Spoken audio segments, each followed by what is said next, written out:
السلام علیکم ورحمۃ اللہ وبرکاتہ. الحمد للہ نحمده ونستعینه ونستغفره ونعوذ باللہ من شرور انفسنا وسیئات اعمالنا. من يهده الله فلا مضل له ومن يضلل فلا هادي له واشهد ان لا اله الا الله وحده لا شريك له واشهد ان محمدا عبده ورسوله. اما بعد فان خير الحديث كتاب الله وخير الهدي هدي محمد صلى الله عليه وسلم وشر الامور محدثاتها وكل محدثة بدعة وكل بدعة ضلالة وكل ضلالة في النار. أعوذ بالله من الشيطان الرجيم. بسم الله الرحمن الرحيم. لقد كان لكم في رسول الله أسوة حسنة لمن كان يرجو الله واليوم الآخر وذكر الله كثيرا. وقال النبي صلى الله عليه وسلم كل أمتي يدخلون الجنة إلا من أبى. قيل ومن يأبى يا رسول الله؟ قال من اطاعني دخل الجنہ ومن عصانی فقد ابى. رواہ البخاری. مسجد و مدرسہ محمدیہ اہل حدیث رابوڑی کے آج کے اس اجتماع میں آپ سبھی حضرات کا استقبال ہے اور اللہ سے دعا ہے کہ اللہ تبارک و تعالی اس مجلس کو شرف قبولیت سے نوازے. اس مسجد کے منتظمین، ذمہ داران، جمعیت اہل حدیث تھانہ کے اراکین، ذمہ داران کی اس کوشش کو قبول فرمائے. اسی طرح سے جو لوگ بھی اس اجتماع کو مرتب کرنے میں، اس کو سجانے میں، اس کو منعقد کرنے میں کسی بھی طرح کی کوشش کر رہے ہیں، اللہ تعالیٰ سبوں کو ان کی کوششوں کا صلہ اور اس کا نیک بدلہ عطا فرمائے. اور اللہ عز و جل ہم سبوں کو اس مجلس سے مستفید ہونے کی توفیق عطا فرمائے اور اس کے ذریعے سے اللہ عز و جل ہمیں اپنی زندگیوں میں تبدیلی پیدا کرنے کی توفیق عطا فرمائے. آمین رب العالمین. جس عنوان کا انتخاب اس مجلس کے لیے کیا گیا ہے وہ عنوان یہ ہے: حدیث رسول صلی اللہ علیہ وسلم پر عمل اور اس کی عمل کے فوائد اور اس کی مخالفت کے نقصانات. حدیث رسول پر عمل کے فوائد کیا ہیں، اور اسی طرح سے اگر حدیث رسول پر عمل نہ کیا جائے، حدیث رسول کا جو مضمون ہے، حدیث رسول میں جو بات بیان کی گئی ہے اس کی خلاف ورزی کی جائے تو اس کا نقصان کیا ہے. اور آپ سمجھ لیں کہ یہ ایسا عنوان ہے کہ اس میں پورا دین شامل ہے. پورے دین، اللہ تعالیٰ کی طرف سے جو دین اترا ہے اس دین پر عمل کرنے کا انسانی زندگی میں کیا صلہ ہے، کیا بدلہ ہے، کیا فائدہ ہے، اور اگر اس دین پر آدمی نہ چلے تو پھر اسے کس طرح کی مشکلات کا، پریشانیوں کا، نقصانات کا سامنا کرنا پڑے گا. اس طرح کا عنوان ہے. اس کی وجہ کیا ہے؟ وجہ یہ ہے کہ حدیث رسول یا سنت رسول یہی اسلام ہے. اسلام حدیث رسول کا نام ہے، سنت رسول کا نام ہے، سیرت رسول کا نام ہے. حدیث رسول، سنت رسول، سیرت رسول اسلام کا دوسرا نام ہے. جو حدیث، سنت اور سیرت ہے وہی اسلام ہے، اور جو اسلام ہے وہی حدیث رسول ہے، وہی سنت رسول ہے، وہی سیرت رسول ہے. تو اس کا مطلب یہ ہوا کہ اسلام پر چلنے کا فائدہ کیا ہے، اسلام پر نہ چلنے کا نقصان کیا ہے. یہی خلاصہ ہے اس کا. اور ایک بات خاص طور پر شروع ہی میں آپ تمام احباب سے بطور یاد دہانی، بطور تذکیر، اعادہ یعنی دہرانے کے لیے آپ کے سامنے یہ عرض کرنا ضروری ہے کہ حدیث اور سنت میں صحیح بات یہ ہے کہ کوئی فرق نہیں ہے. جو حدیث ہے وہی سنت ہے، جو سنت ہے وہی حدیث ہے. کوئی تفریق اس وقت سے لے کر جب سے غار حرا میں قرآن کریم اترنا شروع ہوا ہے اس وقت سے لے کر آج تک امت کے سلف میں کہیں بھی آپ کو حدیث اور سنت میں تفریق نہیں ملے گی.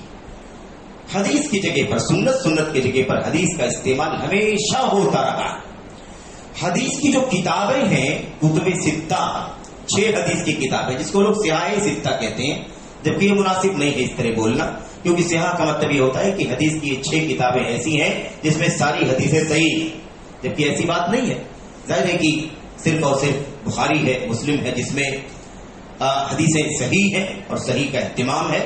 بقیہ جو 6 کتابوں میں سے 4 کتابیں سنن کی ہیں، ان کتابوں میں ساری حدیثیں صحیح ہوں ایسی بات نہیں ہے. تو ہمیں یہ بات ذہن میں رکھنی چاہیے کہ جب ہم کہیں تو کتب ستہ کہیں، یعنی حدیث کی 6 کتابیں، وہ 6 کتابیں جس میں احادیث جمع کی گئی ہیں. اب اس میں 2 کتابیں ایسی ہیں جس میں ساری حدیثیں صحیح ہیں، اور بقیہ 4 کتابیں ایسی ہیں جس میں صحیح بھی ہیں اور کچھ ضعیف بھی ہیں، جن کی تحقیق کے بعد صحیح اور ضعیف کا پتہ لگا لیا جاتا ہے. محدثین نے اس کو الگ تھلگ کر دیا ہے. تو یہ 6 کتابیں اور ان 6 کتابوں کے علاوہ جو بے شمار کتابیں ہیں، جتنی بھی کتابیں ہیں، اب کتب تسعہ ہے، 3 کتابیں مزید 9 کتابیں، اور اس کے علاوہ اور مزید آگے کی کتابیں 4 صدی ہجری 5 صدی ہجری کی کتابیں، یا ان کتابوں سے پہلے موطا امام مالک کی کتاب جو ہے، امام مالک کی کتاب موطا، ساری کتابیں. آپ ان کتابوں کو جب دیکھیں گے تو آپ کو یہ چیز ملے گی کہ محدثین کرام بلا تفریق کہیں حدیث کا لفظ استعمال کرتے ہیں، کہیں سنت کا لفظ استعمال کرتے ہیں. سنت کو حدیث سمجھتے ہیں، حدیث کو سنت سمجھتے ہیں. اور یہ محدثین ہی کے دور میں نہیں، خود نبی کریم صلی اللہ علیہ وسلم کی سیرت میں آپ کی زبان سے جو باتیں نکلی ہیں، یہاں بھی حدیث اور سنت کے استعمال کا مسئلہ ہے. یہاں بھی اللہ کے نبی صلی اللہ علیہ وسلم نے کوئی تفریق نہیں کی ہے کہ حدیث اس کو کہتے ہیں اور سنت اس کو کہتے ہیں. ایسی کوئی تفریق نہیں ہے. تو سب سے پہلی بات یہ ہے کہ حدیث اور سنت میں تفریق یہ کہیں بھی ثابت نہیں ہے.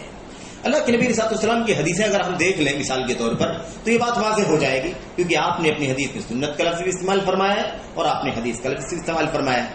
سنت کے بارے میں تو ہم سنتے رہتے ہیں. اللہ کے نبی صلی اللہ علیہ وسلم نے کیا کہا تھا؟ فعلیکم بسنتی وسنت الخلفاء الراشدین المہدیین من بعدی.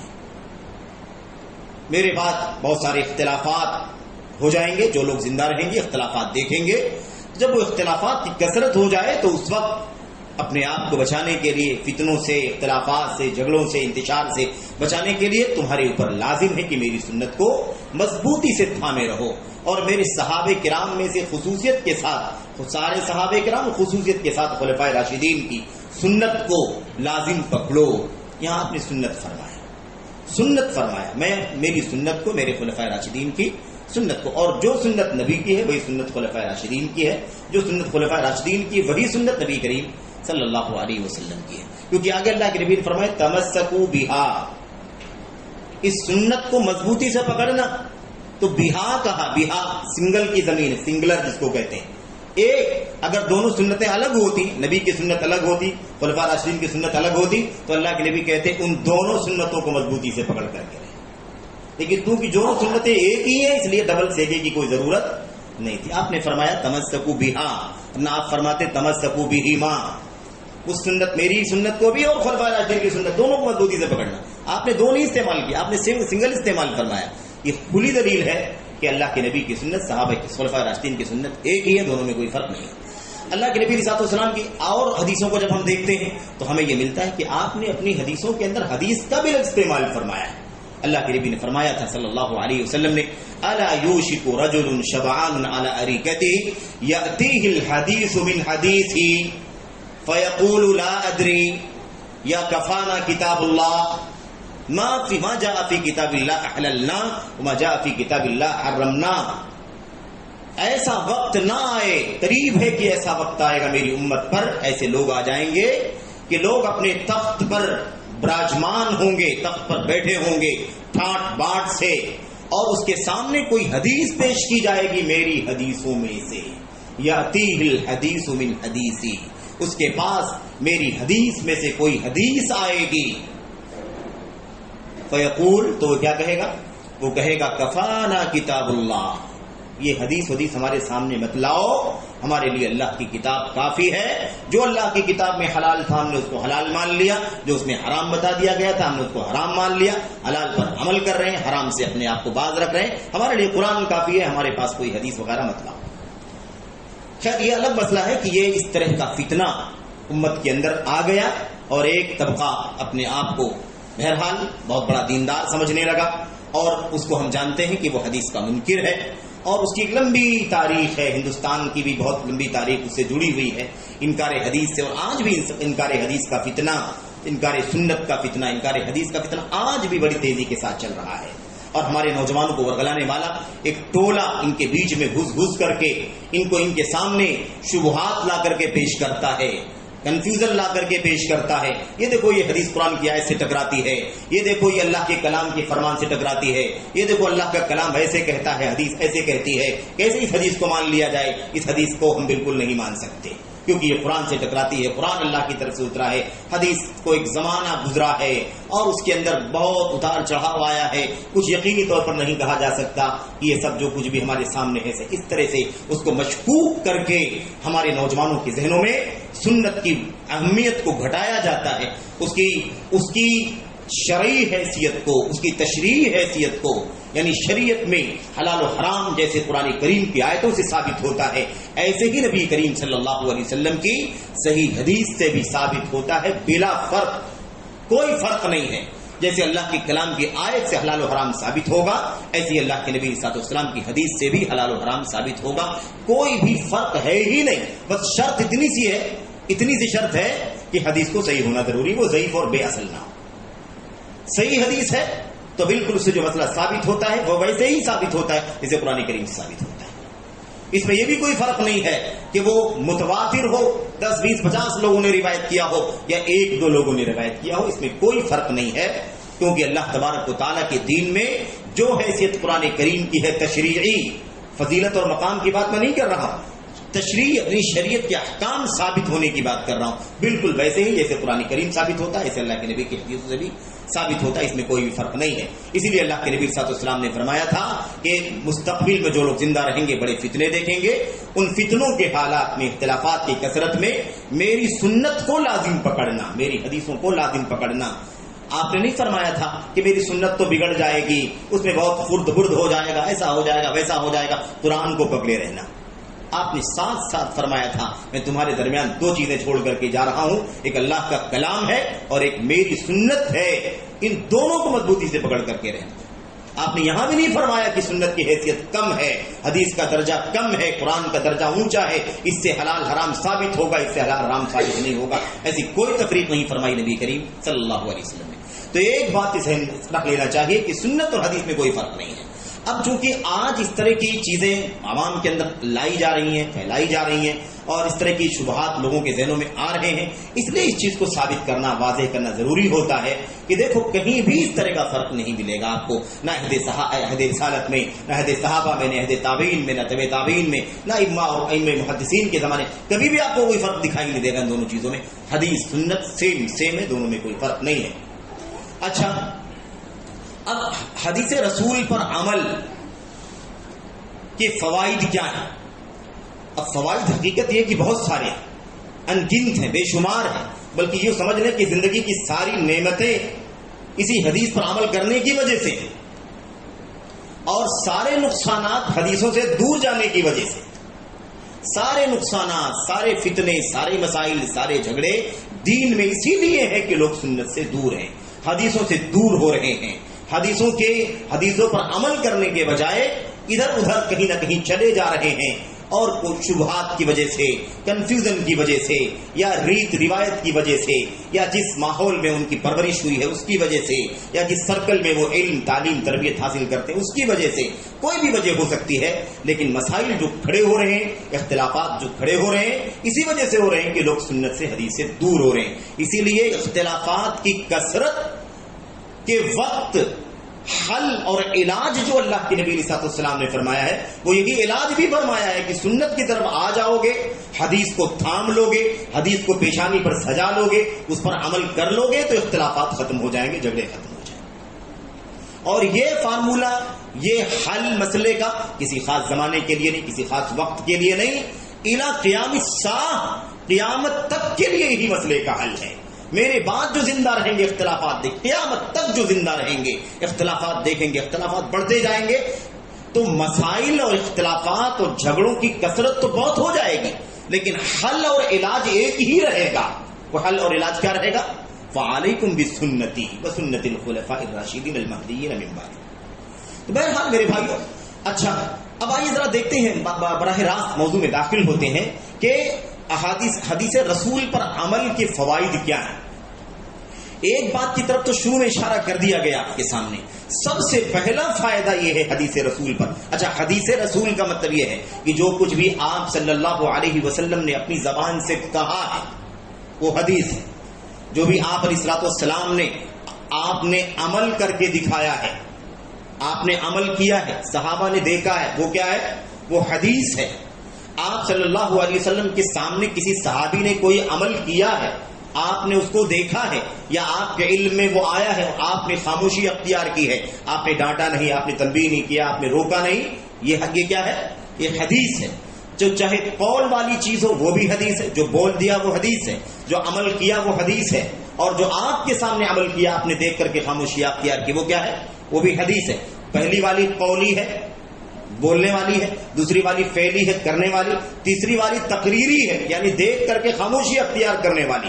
اگر وہ غلط ہوتا، وہ عمل غلط ہوتا تو اللہ کے نبی نے ضرور اسی وقت ٹوک دیا ہوتا، جیسا کہ بہت ساری مثالیں موجود، آپ نے منع کر دیا، غلط ہے یہ کام مت کرو، یہ چیز ہے۔ ایسی آپ نے جتنے مسائل میں، جتنے جھگڑوں میں آپ نے حل پیش کیا ہے، فیصلہ کیا ہے، قضیوں کے اندر فیصلہ کیا ہے، ججمنٹ کیا ہے، وہ حدیثیں نبی کریم صلی اللہ علیہ وسلم کی، کیونکہ وہ بھی قول ہے، فعل ہے۔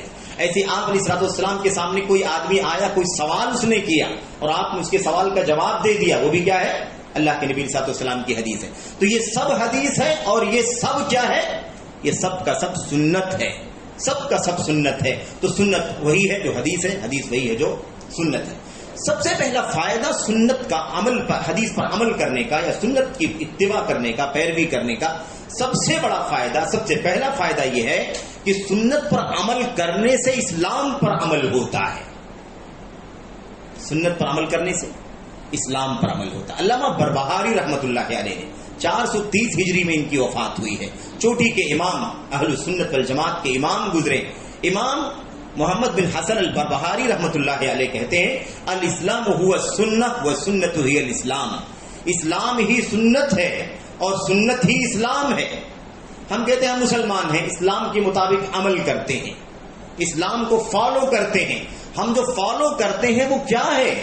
وہ وہی ہے جو اللہ کے نبی نے اپنی زبان سے کہا ہے، وہ وہی ہے جو آپ نے عمل کر کے دکھایا ہے، وہ وہی ہے جو آپ کے سامنے کیا گیا ہے اور آپ نے خاموشی اختیار کی ہے، وہ وہی ہے جو آپ نے کسی سوال کے جواب میں بتلا دیا ہے، وہ وہی ہے جو آپ نے کسی جھگڑے کا فیصلہ کر دیا ہے، وہ وہی ہے جو آپ نے کسی مسئلے میں فتویٰ دے دیا۔ یہ ساری کی ساری چیزیں ہیں، اسی چیز کو ہم فالو کرتے ہیں، اسی کا دوسرا نام اسلام ہے۔ تو اسلام نام ہے سنت کا، حدیث کا، اور حدیث اور سنت نام ہے اسلام کا۔ اس لیے میرے پاس سب سے پہلا فائدہ یہ ہے کہ حدیث اور سنت پر عمل کرنا، یہ اسلام کو فالو کرنا ہے۔ صحیح اسلام، سچا اسلام، حقیقی اسلام اگر فالو کرنا ہے تو ہمیں اور آپ کو اللہ کے نبی علیہ الصلوۃ والسلام کے قول کو، آپ کے فعل کو، آپ کے تقریر کو، آپ کے فتاووں کو، آپ کے فیصلوں کو، آپ کے فتووں کو ڈھونڈنا ہے، تلاش کرنا، ایک ایک مسئلے میں یہاں کیا کرنا ہے؟ دیکھو اللہ کے نبی نے کوئی بات فرمائی ہے کہ نہیں فرمائی، دیکھو اللہ کے نبی نے کوئی کام کیا ہے کہ نہیں کیا، دیکھو اللہ کے نبی کے سامنے کوئی کام کیا گیا کہ نہیں کیا گیا ہے، اور آپ نے خاموشی اختیار کی ہے یا آپ نے ٹوک دیا ہے۔ آپ کو، ہم کو، سب کو، سارے مسلمانوں کو جو بھی الحمدللہ اسلام کے دائرے میں ہیں، سب لوگوں کی ذمہ داری ہے کہ وہ مسلمان اسلام کو فالو کرنا چاہتے ہیں تو ان کو چاہیے کہ وہ قدم قدم پر، سیکنڈ پر، لمحے پر، ہر چھوٹے بڑے مسئلے میں، عبادت کا مسئلہ ہو تب بھی، سیاست کا مسئلہ ہو تب بھی، حلال و حرام کا مسئلہ ہو تو بھی، تب بھی، کاروبار کا مسئلہ ہو تو بھی، شادی بیاہ کا معاملہ ہو، نکاح کا، طلاق کا، اور کسی بھی طرح کا کوئی مسئلہ، اخلاق کا، کردار کا، کھانے پینے، اٹھنے بیٹھنے، سونے جاگنے، زندگی کے تمام تر گوشوں میں ہمیں چاہیے کہ ہم کیا کریں؟ اسلام کے مطابق عمل کرنا چاہتے ہیں تو اللہ کے نبی کی حدیث تلاش کریں کہ آپ نے کیا کیا ہے، آپ نے کیا کہا ہے، آپ کے سامنے کیا کیا گیا ہے۔ تو اسلام کا دوسرا نام سنت ہے، حدیث ہے، حدیث اور سنت کا دوسرا نام اسلام ہے۔ میرے بات تو یہ سب سے اہم چیز، اس کو سمجھنا ضروری ہے، اس میں کبھی بھی کوئی غلط فہمی نہیں ہونی چاہیے۔ تو ہم اگر اسلام فالو کرتے ہیں تو ہمیں حدیث تلاش کر کے ایک مسئلے پر ہر چیز کی جستجو کرنی ہے کہ نبی کا طریقہ کیا ہے، نبی کا قول کیا، نبی کا فعل کیا، نبی کی تقریر کیا، ہم کو تلاش کرنا ہے۔ اسی چیز کو میرے بھائیوں کسی عربی شاعر نے کہا تھا، اب الاسلام لا اب لی سوا اذا افتخروا بقیس او تمیم۔ عربی شاعر کہتا ہے میرا باپ اسلام ہے، اسلام کے سوا میرا کوئی باپ نہیں ہے۔ جب لوگ بنو قیس اور بنو تمیم پر فخر کریں کہ میں بنو قیس کا آدمی ہوں، بنو قیس قبیلے کا آدمی ہوں، بنو تمیم قبیلے کا آدمی ہوں، تو اس وقت جب وہ فخر کر رہے ہوں گے تو میرا یہ کہنا ہے کہ میں اس باپ کی اولاد ہوں جس کو اسلام کہا جاتا ہے، میرا اسلام کے سوا کوئی باپ نہیں ہے۔ یعنی کیا مطلب؟ اصل میں اسلام ہی کو فالو کرتا ہوں، نہ کوئی قبیلہ، نہ کوئی قومیت، نہ کوئی شخصیت، نہ کوئی ذات، نہ کوئی کسی بھی طرح کا کوئی عنصر میں فالو نہیں کرتا۔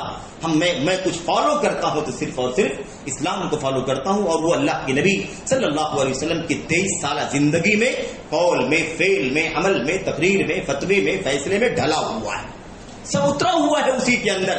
اسی کا دوسرا نام اسلام ہے میرے بھائیوں۔ تو یہ ہے، اسی لیے کسی نے کہا تھا اسلام میرا دیس ہے، میں مصطفی ہوں۔ میں کہاں کا ہوں؟ اسلام کا ہوں، اسلام ہی میرا دیش ہے، اور میری نسبت کیا ہے؟ نہ ہندی، نہ فلاں، نہ فلاں، میں مصطفی ہوں، کیونکہ اسلام اور مصطفیٰ صلی اللہ علیہ وسلم یہ دونوں ایک۔ اسلام آیا مصطفیٰ سے، اسلام کی پوری تعلیم مصطفیٰ صلی اللہ علیہ وسلم کے 23 سالہ دور نبوت میں ڈھلی ہوئی۔ جس کو اسلام دیکھنا ہو، نبی کی حدیث دیکھے، نبی کی سنت دیکھے، نبی کا قول دیکھے، نبی کا فعل دیکھے۔ تو سب سے پہلا فائدہ یہ ہے حدیث رسول پر عمل کرنے کا، کہ حدیث رسول پر عمل کرنے سے اسلام فالو ہوتا ہے، اسلام پر عمل ہوتا ہے۔ بہرحال اختصار کے ساتھ دوسرا فائدہ کیا ہے؟ دوسرا فائدہ یہ ہے کہ حدیث رسول صلی اللہ علیہ وسلم کو ڈھونڈ کے تلاش کر کے اس پر عمل کرنے سے نفس پرستی کی مخالفت ہوتی ہے۔ یہ نفس انسان کا نا ہوائے نفس، ولا تتبع الهوى، آپ خواہش نفس کی، جو آپ کا من چاہے، جو آپ کا جی چاہے، جو آپ کی مرضی ہو، آپ اس کی پیروی مت کیجئے۔ آپ کس کی پیروی کیجئے؟ جو آپ کی طرف اللہ تعالی کی طرف سے آپ پر اترتا ہے۔ میرے بھائی، اللہ تبارک و تعالی کا حکم ہے اتبعوا ما انزل الیکم من ربکم، اس چیز کی اتباع کرو جو آپ کی طرف، تمہاری طرف، تم لوگوں کی طرف، امت اسلام کی طرف تمہارے رب کی جانب سے اتارا جاتا ہے۔ وَلَا تَتَّبِعُوا مِن دُونِهِ أَوْلِيَاءَ، اور تم اس کو چھوڑ کر کے کسی کو اپنا دوست اور مددگار نہ بناؤ، اس کی پیروی مت کرو۔ اللہ تبارک و تعالیٰ نے حکم دیا ہے کہ آپ کس کی پیروی کریں گے؟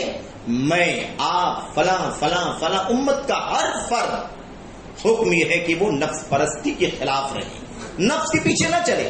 نفس کے پیچھے تو زمانے جاہلیت میں چلا جاتا تھا، جس کی جو مرضی تھی وہ کرتا تھا، نہ وہ حلال جانے، نہ وہ حرام جانے، نہ وہ جائز سمجھے، ناجائز سمجھے، نہ ظلم سمجھے، نہ وہ عادل سمجھے، کچھ نہ سمجھے، جو اس کا جی چاہتا ہے وہ اس پر عمل کرتا ہے۔ اسی ہوائے نفس کی غلامی کو اللہ تبارک و تعالیٰ نے امت اسلام پر اپنی نعمت نازل کرتے ہوئے اپنے آخری نبی محمد رسول اللہ صلی اللہ علیہ وسلم کو بھیجا، تاکہ اب لوگ اپنے نفس کی غلامی سے آزاد ہو کر نبی کریم صلی اللہ علیہ وسلم کی حکم کی تابعداری کریں۔ آپ کا قول جو آپ کی زبان سے نکلتا ہے، جو آپ کے عمل میں آتا ہے، جو آپ تقریر کے ذریعے سے ثابت کر دیتے ہیں، اس پر عمل کریں۔ قرآن کریم کی آیت کریمہ پر غور کریں۔ اللہ تبارک و تعالیٰ فرماتا ہے فَإِن لَّمْ يَسْتَجِيبُوا، سورہ قصص میں غالباً اللہ فرماتا ہے فَإِن لَّمْ يَسْتَجِيبُوا لَكَ فَاعْلَمْ أَنَّمَا يَتَّبِعُونَ أَهْوَاءَهُمْ۔ بڑی عظیم الشان آیت کریمہ، آپ حیران ہو جائیں گے اللہ کا کلام کس قدر بلیغ ہے، کس قدر نرالا ہے اللہ تبارک و تعالیٰ کا کلام۔ دیکھو نبی رحمت صلی اللہ علیہ وسلم کی عظمت اور آپ کا مقام، آپ کے ایک ایک قول کی جو زبان سے نکل گیا ہونٹ کے بیچ سے، حدیث رسول، اس کی عظمت کتنی زیادہ ہے۔ اللہ تبارک و تعالیٰ فرماتا ہے اگر یہ لوگ نہ مانے، فَإِن لَّمْ يَسْتَجِيبُوا لَكَ، اگر یہ لوگ آپ کا کہا نہ مانے، آپ کا کہا نہ مانے، آپ جو کہیں اسے نہ مانے، آپ نے جو کیا ہو ویسا نہ کرے، فَعْلَمْ، تو آپ جان لیجئے کہ یہ اپنے نفسوں کی پیروی کر رہے ہیں، اپنی خواہشات کی پیروی کر رہے ہیں۔ یعنی اللہ کے نبی کی حدیث پر عمل نہ کرنا دراصل نفس کی غلامی کرنا ہے، خواہشات کے پیچھے چلنا ہے۔ کیونکہ اگر اللہ کے نبی کی حدیث پر عمل کرتا تو مان لیتا نا آپ نے کیا فرمایا ہے، آپ نے کیا عمل کر کے دکھایا ہے، آپ نے کیا تقریر کے ذریعے سمجھایا. جو کچھ بھی آپ علیہ الصلوۃ والسلام کی حدیث سے ملتا ہے اگر اس کو مانتا تو بات ختم ہو جاتی. نہ ماننا ہی اس بات کی دلیل ہے کہ وہ اپنے نفس کا غلام ہے. جو اس کی مرضی میں آتا ہے وہ اس پر عمل کرتا ہے، جو اس کی خواہشات میں جو کچھ آتا ہے اس پر عمل کرتا ہے. وہ آپ کے قول کو، آپ کے فعل کو، آپ کی حدیث کو خاطر میں نہیں لاتا. میرے بھائیوں، میرے بزرگوں، آپ غور کریں کہ یہ کیا چیز ہے. یعنی یہ ضروری نہیں ہے الگ سے ضروری نہیں ہے کہ کوئی آدمی آئے اور حدیث رسول میں اس کو نہیں مانتا یہ کہے، یہ کوئی ضروری نہیں ہے. حدیث رسول قول، فعل، تقریر، فتویٰ ہے نا، فیصلہ جو بھی نبی کریم صلی اللہ علیہ وسلم کی سیرت میں ہے، اس کو اگر نہیں مانتا ہے تو اس کا لازمی مطلب یہ ہے کہ پھر وہ آپ کی پیروی نہیں کرتا، آپ کی سنت پر، آپ کی حدیث پر عمل نہیں کرتا ہے، بلکہ وہ اپنے نفس کی پیروی کرتا ہے. فَاعْلَمْ أَنَّمَا يَتَّبِعُونَ أَهْوَاءَهُمْ. تو آپ جان لیجئے کہ پھر یہ لوگ اپنے نفس کی غلامی کر رہے ہیں، اپنے نفس کی پیروی کر رہے ہیں، آپ کی پیروی نہیں کر رہے ہیں. لازمی مطلب ہے یہ، کیونکہ اللہ تعالیٰ نے یہ نہیں فرمایا کہ وہ کہے کہ میں نہیں مانتا. آپ کی بات کو نہ ماننا ہی نفس کی غلامی ہے، ورنہ وہ آپ کی بات کو مانتا. فعلم، آپ جان لیجیے اللہ کے نبی علیہ السلام کہ جو آپ کی بات کو نہیں مانتا وہ اپنے نفس کی مان رہا ہے، اپنی خواہشات کی غلامی کر رہا ہے، اس کی پیروی کر رہا ہے. تو اتنی وضاحت سے اللہ تبارک و تعالیٰ نے اس مسئلے کو واضح کر دیا ہے. اچھا، آگے آیت کریمہ لمبی، اس میں اور بھی اسی حوالے سے باتیں بیان کی گئی ہیں، لیکن اس سے مطلب صرف نظر کرتے ہوئے اگلی بات آپ کے سامنے پیش کرنا ہے. دیکھیے، اللہ کے نبی علیہ السلام کی حدیث پر عمل نہ کرنا ہی نفس کی غلامی ہے نا. اس حوالے سے بہت ساری شواہد موجود ہیں، لیکن میں آپ کو ایک حوالہ مختصر سا آپ کے سامنے پیش کرنا چاہتا ہوں. اس میں کیا ہے؟ تابعین کے دور کی بات ہے. سید التابعین سعید بن المسیب رحمۃ اللہ علیہ، ہم سب لوگ جانتے ہیں ان کو سید التابعین کہا جاتا ہے. سید التابعین سعید بن المسیب رحمۃ اللہ علیہ کے زمانے کی بات ہے. فجر کی نماز کا وقت تھا اور روایت کو مختلف محدثین نے اپنی کتابوں میں نقل کیا، اور سند یعنی اثر جو ہے نا، تابعی کا اثر، یہ اثر بھی سند کے ساتھ صحیح ہے، اس میں بھی کوئی دشواری نہیں ہے. اور علامہ البانی رحمۃ اللہ علیہ نے اپنی کتاب ارواء الغلیل میں اس کو نقل کیا ہے، نقل بھی کیا، اس کے بعد اس سے مسئلہ بھی مستنبط کیا ہے اور اس پر تبصرہ بھی کیا ہے کہ یہ کتنی عظیم الشان بات ہے. اور اس سے یہ نقطہ سمجھ میں آتا ہے کہ نفس پرستی کیا چیز ہے اور حدیث رسول پر عمل کرنے کا فائدہ اور نقصان کیا ہوتا ہے. فجر کی نماز کے وقت وہ بیٹھے تھے مسجد میں، انہوں نے دیکھا ایک شخص کو کہ فجر کی نماز سے پہلے نہیں، اذان ہو گئی اور ابھی جماعت قائم نہیں ہوئی تھی، اس سے پہلے جو سنت پڑھنے کا وقت ہوتا ہے، اس وقت وہ آیا اور کھڑے ہو کر کے نماز پڑھنے لگا.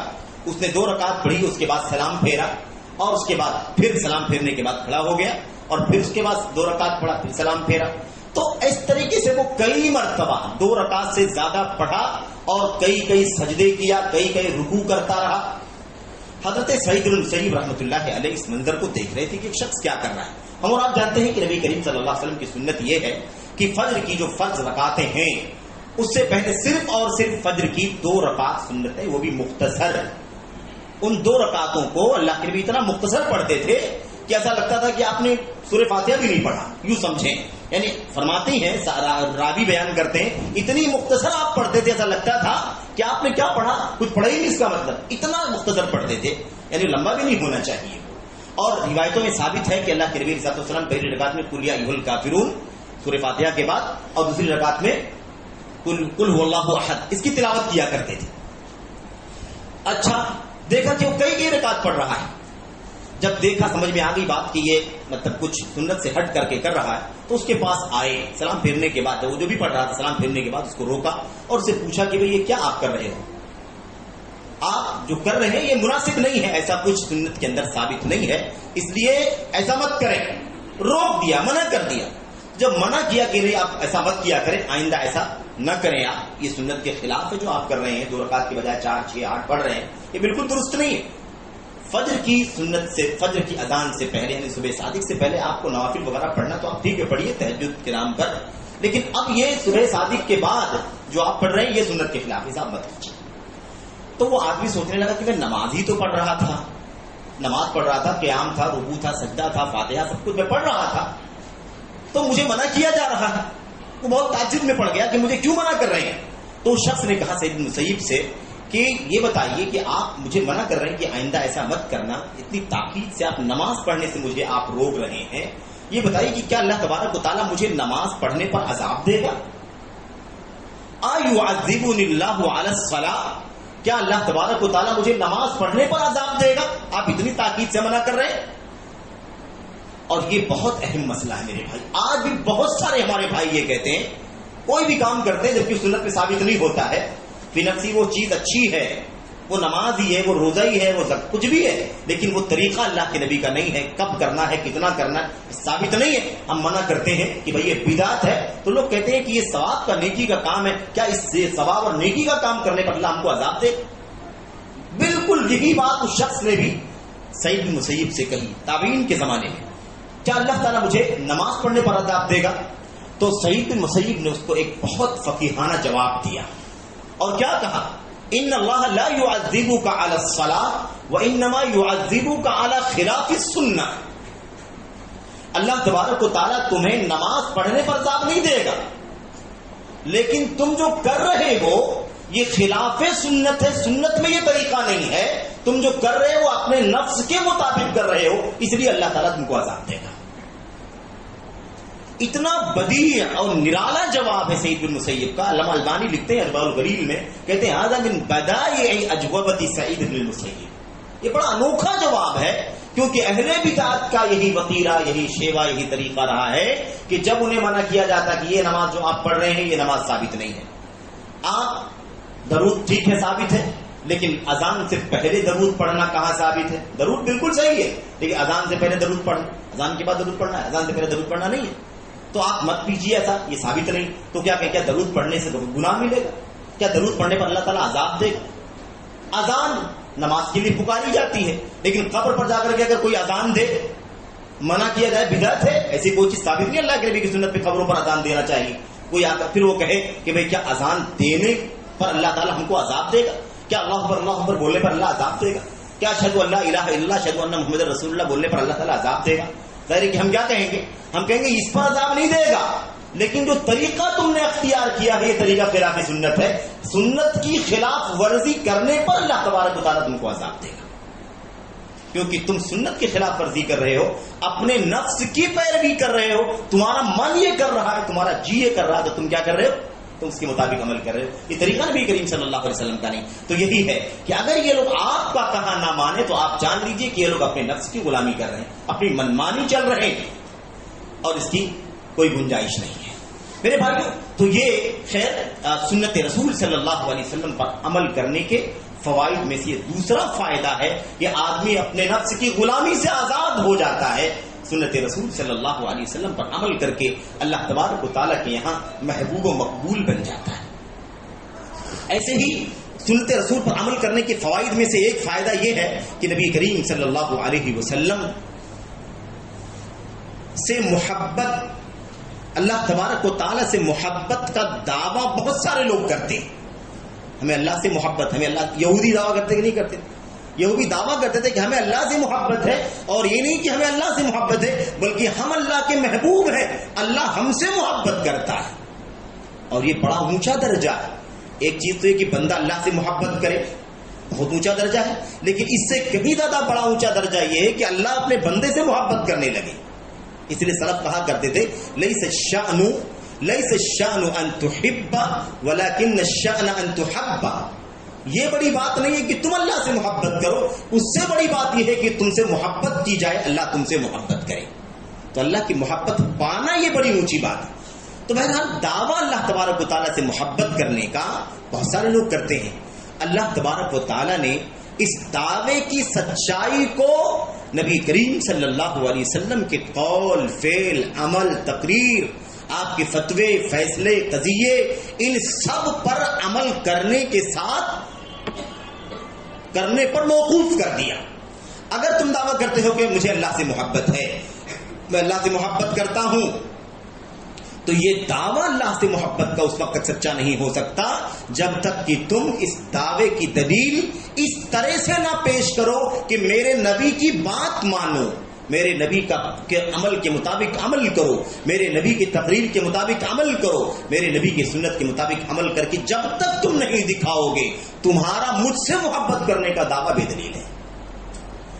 تو جب ہم اللہ کے نبی علیہ الصلوۃ والسلام کی حدیثوں پر عمل کریں گے تو ہمارا دعوی محبت الہی یعنی اللہ سے محبت کرنے کا دعویٰ سچا ہو جائے گا، پھر اپنے دعوے میں ہم سچے ہو جائیں گے، ہم جھوٹے دعوے دار نہیں ہوں گے، ورنہ سب دعوے کرتے ہیں محبت کے اللہ تبارک و تعالیٰ سے۔ کسی شاعر نے کہا تھا وَكُلٌّ يَدَّعِي وَصْلًا بِلَيْلَى كُلٌّ يَدَّعِي وَصْلًا بِلَيْلَى وَلَيْلَى لَا تُقِرُّ لَهُم بِذَاكَ۔ سبھی دعویٰ کرتے ہیں کہ مجھے لیلا سے محبت ہے، لیکن لیلا نہیں مانتی ہے کہ مجھ سے کوئی محبت کرتا ہے، وہ جو محبت اصل محبت کرنے والا اسی کو محبت کرنے والا مانتی۔ تو اللہ تبارک و تعالیٰ سے محبت کا دعویٰ اس وقت سچا ہوگا جب ایک شخص نبی کریم صلی اللہ علیہ وسلم کے قول فعل عمل تقریر پر عمل کرنے والا بن جائے۔ تو سنت رسول پر عمل کرنے کا ایک بہت بڑا فائدہ یہ ہے کہ وہ دعوے محبت الہی میں سچا ہو جاتا ہے، صحیح معنی میں اللہ سے محبت کرنے والا بن جاتا ہے۔ ورنہ جب تک وہ یہ دعویٰ نہ کرے، جب تک اس دعوے کی وہ دلیل نہ دے کہ اللہ کے نبی کی سنت پر عمل کرنے والا ہو، تب تک اس کا دعویٰ جھوٹا ہے۔ اور یہ فائدہ بڑا اہم ہے، بڑا عظیم الشان ہے۔ سماج میں، سوسائٹی میں، معاشرے میں، دنیا پر نظر گھما کر کے دیکھو، جائزہ لے کر کے دیکھو، دعوے دار محبت الہی کے بہت سارے لوگ ہیں۔ ہمیں اللہ سے محبت ہے، ہمیں اللہ سے محبت ہے، ہمیں اللہ سے محبت ہے، اور ہمیں اللہ کے رسول سے محبت ہے۔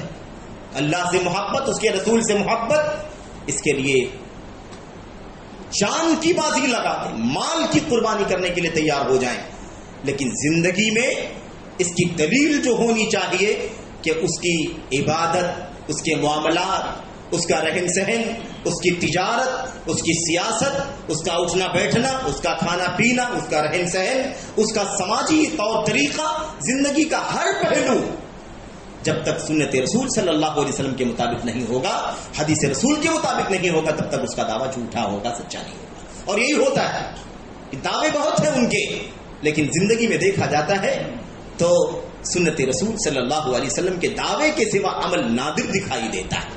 جگہ جگہ قدم قدم پر حدیث رسول کی مخالفت دکھائی دیتی ہے۔ اللہ کے نبی کا فرمان یہ، عمل اس کے خلاف، اللہ کے نبی کا فرمان، اللہ کے نبی کا عمل یہ اور ان کا عمل اس کے خلاف، نبی کی تقریر یہ، نبی کا فیصلہ یہ، نبی کا فتویٰ یہ، نبی کا ساری چیزیں ایک طرف اور عمل اس کے برخلاف۔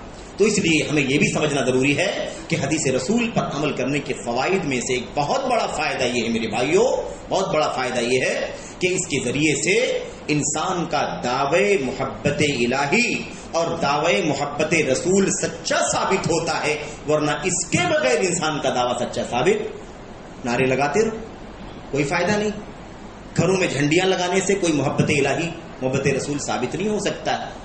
کسی بھی طرح سے آدمی اپنے آپ کو محبت کرنے والا ثابت کرنا چاہے، اس وقت تک وہ جھوٹا جھوٹا جھوٹا ہی رہے گا جب تک کہ اس کی زندگی میں اللہ کے نبی کا قول، اللہ کے نبی کا فعل، اللہ کے نبی کی تقریر، آپ کی سنت اور آپ کی سیرت داخل نہ ہو جائے عملی طور پر، تب تک اس کا دعویٰ جھوٹا ہوگا۔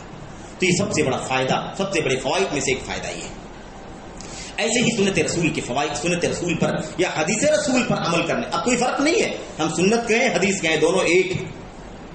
تو حدیث یا سنت رسول پر عمل کرنے کے فوائد میں سے ایک فائدہ یہ ہے کہ اس کے ذریعے سے اللہ تبارک و تعالی اس کے گناہوں کی مغفرت فرما دیتا ہے۔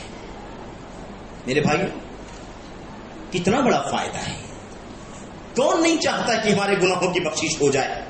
کون نہیں چاہتا کہ قیامت کے دن اللہ تبارک و تعالیٰ کے سامنے جب پیشی ہو تو سرخروئی حاصل ہو جائے، اللہ تبارک و تعالیٰ کے عذاب سے بچ جائے، اللہ عز و جل کی جنت سے سرفراز ہو جائے، اللہ تعالیٰ اپنی رضامندی کا فرمانہ اسے دے دے، اور اللہ تبارک و تعالیٰ اس کے گناہوں پر معافی کا قلم چلا دے یا اس کے اوپر پردہ ڈال دے۔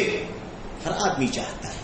میرے بھائی، قل ان کنتم تحبون اللہ فاتبعونی، میری اتباع کرو۔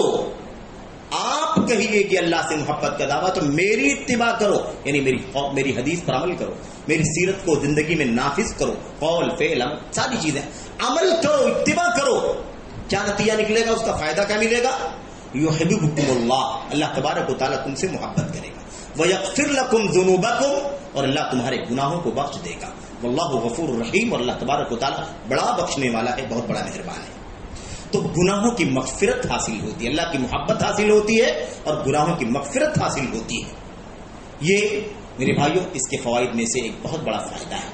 سنت رسول صلی اللہ علیہ وسلم کی مخالفت اگر ہوگی، ابھی بات آئے گی مخالفت کی کا نقصان کیا، وہ بھی ایک اس موضوع کا شق ہے، اس کا بھی سرسری تذکرہ انشاءاللہ تبارک و تعالیٰ کیا جائے گا۔ تو آپ دیکھیں کہ سنت رسول، حدیث رسول، یہی اللہ تبارک و تعالیٰ نے بھیجا ہے آسمان سے، یہی اللہ تعالیٰ نے اتارا ہے آسمان سے، اسی پر چلنے کا نام اسلام ہے۔ تو اس پر اگر نہیں چلیں گے تو گناہوں کی معافی کا ذریعہ کیا بن سکتا ہے ہمارے لیے؟ اور کوئی سورس نہیں ہمارے پاس گناہوں کی معافی کا۔ گناہوں سے معافی کا سورس یہی ہے، یہی راستہ ہے کہ اس اللہ تعالیٰ کی طرف سے بھیجے ہوئے رسول کا طور طریقہ اور اللہ کی طرف سے اتری ہوئی کتاب جو اس نبی نے عملی طور پر کر کے بھی دکھا دیا ہے، زبانی شرح بھی کر دیا ہے اور عمل کر کے دکھا دیا ہے، اس کے فالو کرنے والے بن جائیں، تبھی جا کر یہ گناہوں کی مغفرت ہو سکتی ہے۔ اس کے سوا اور کوئی راستہ ہمارے گناہوں کی مغفرت کا نہیں۔ میرے بھائیو، میں بس صرف نقاط پر بات کر رہا ہوں، بس چند منٹوں میں ایک بات۔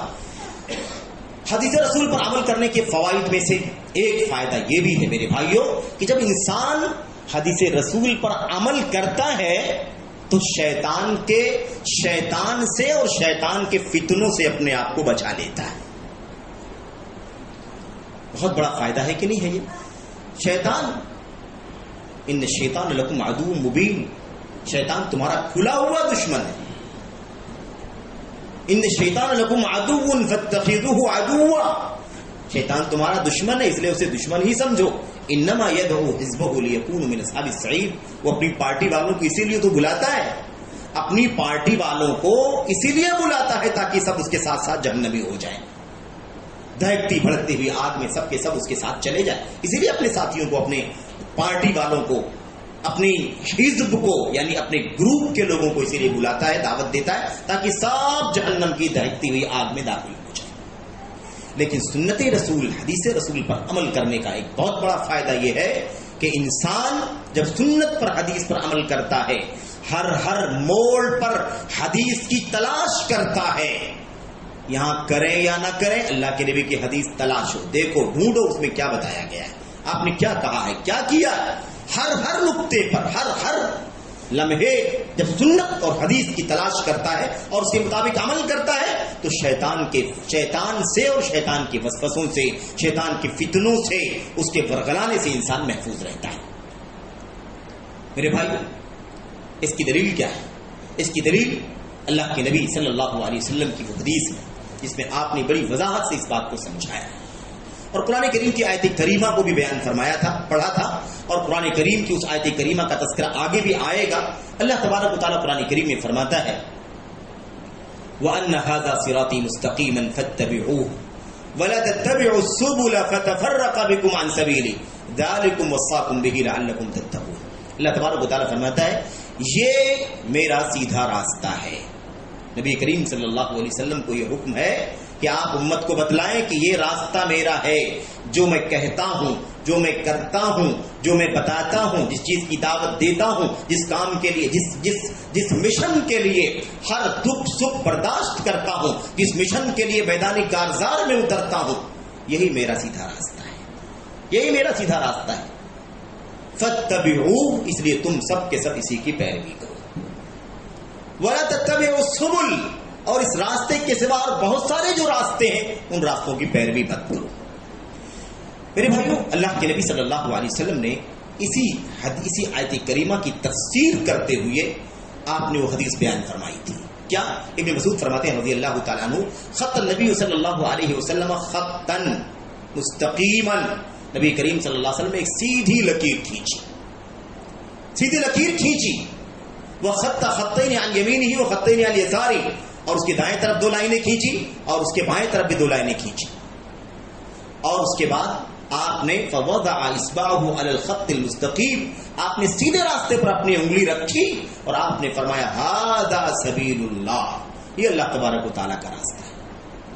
اور اس کے بعد آپ نے دائیں کے دو راستے اور بائیں کے دو راستے، اور دوسری روایتوں میں خطین کے بجائے خطوطن، کئی لائنیں دائیں طرف کھینچی، کئی لائنیں بائیں طرف کھینچی، 2 3 4 6 8 لائنیں دائیں طرف، ایسی کئی ایک لائنیں بائیں طرف آپ نے کھینچی.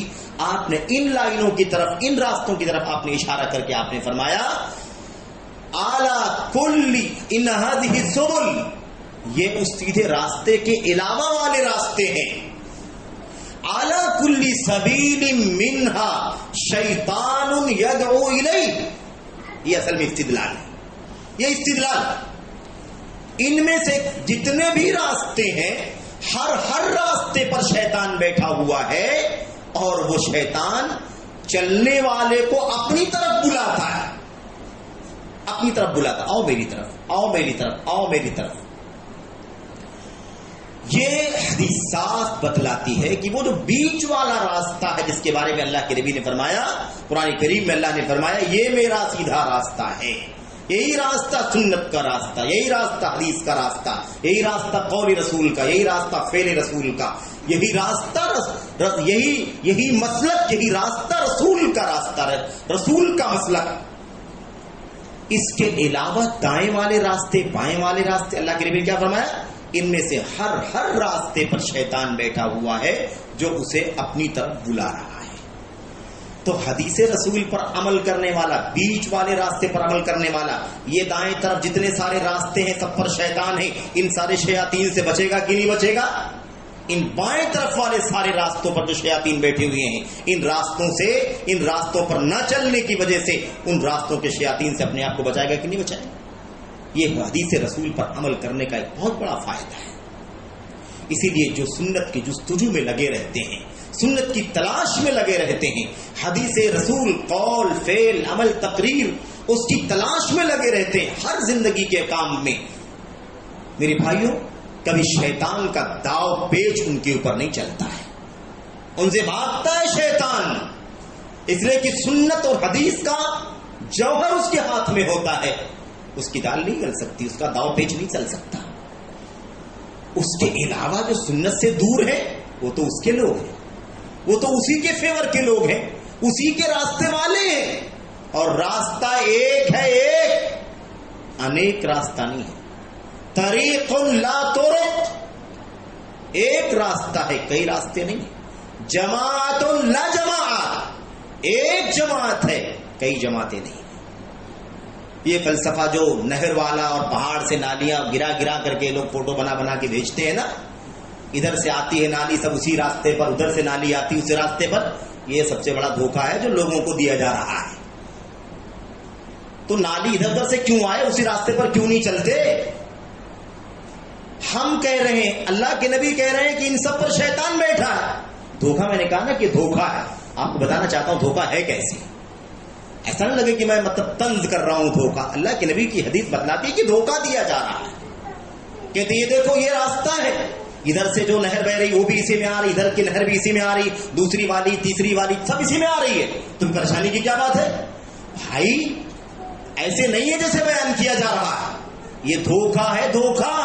کیونکہ نبی کریم صلی اللہ علیہ وسلم کی حدیث ابھی آپ کے سامنے پیش کی گئی. نبی فرماتے یہ کنارے والے راستے ویسے نہیں ہیں جیسے بیچ والا راستہ ہے، یا یہ سارے راستے اس راستے کی طرف لے جانے والے راستے نہیں ہیں، بلکہ یہ تو شیاطین بیٹھے ہیں سارے راستوں کے اوپر. تو شیاطین والے راستوں کو کہا جا رہا ہے کہ یہ راستہ بھی آپ کو سنت کی طرف لے کر کے جائے گا.